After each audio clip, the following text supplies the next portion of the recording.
बिस्मिल्लाहिर्रहमानिर्रहीम। बेटा आज 8 जुलाई 2020 हमारा टॉपिक होगा Avogadro's number.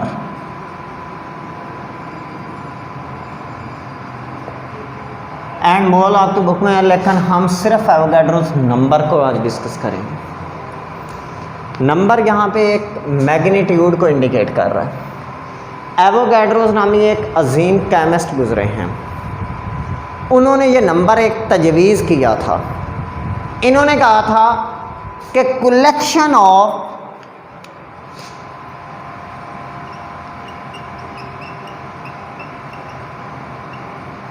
(6.02 multiplied by 10⁻23 number of particles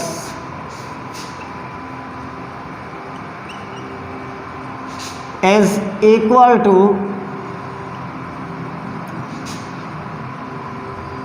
1 mole of substance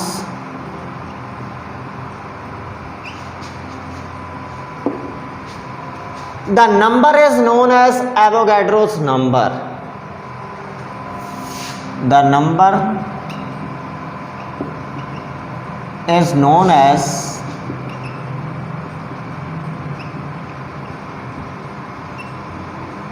Avogadro's number. इस तरह से ज़ाहिर किया जाता है, क्योंकि एवोगैड्रोस ने तजवीज़ किया था।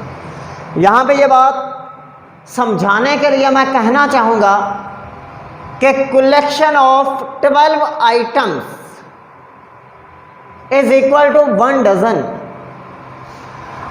अगर वो आइटम हमारे पास बॉल पॉइंट्स हो सकती हैं, हमारे पास एग्स हो सकते हैं, हमारे पास बनानास हो सकते हैं, लेकिन अगर किसी भी चीज़ के 12 आइटम्स हो जाती हैं, 12 तादाद पूरी हो जाती है, तो इसका मतलब वो 1 दर्जन होती है। उसी तरह किसी भी सब्सटेंस के अगर इतने पार्टिकल्स हो जाते हैं तो हम कहते हैं कि वो 1 मोल है सब्सटेंस का, और ये एवोगैड्रोस नंबर मोल है उसके। ठीक है, यहाँ पे ये बात काबिल गौर है।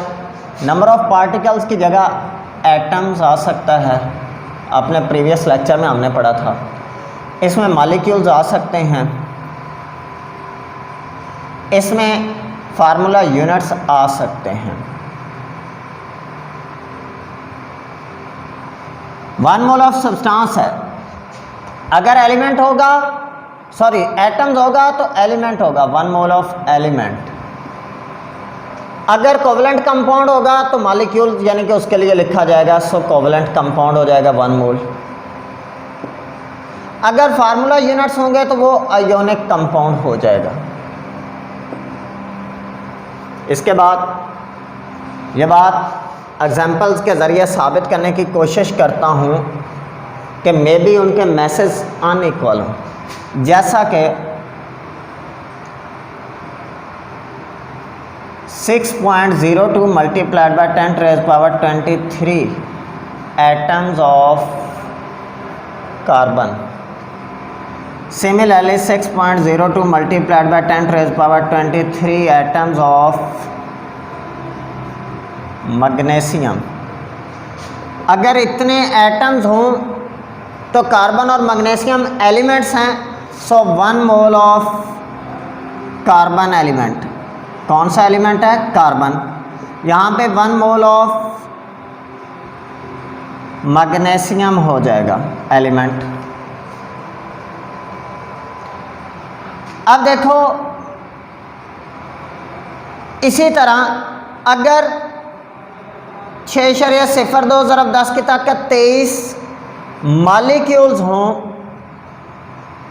ऑफ वाटर, या 6.02 ज़रब 10 की ताकत 23 मॉलिक्यूल्स हों सल्फ्यूरिक एसिड के।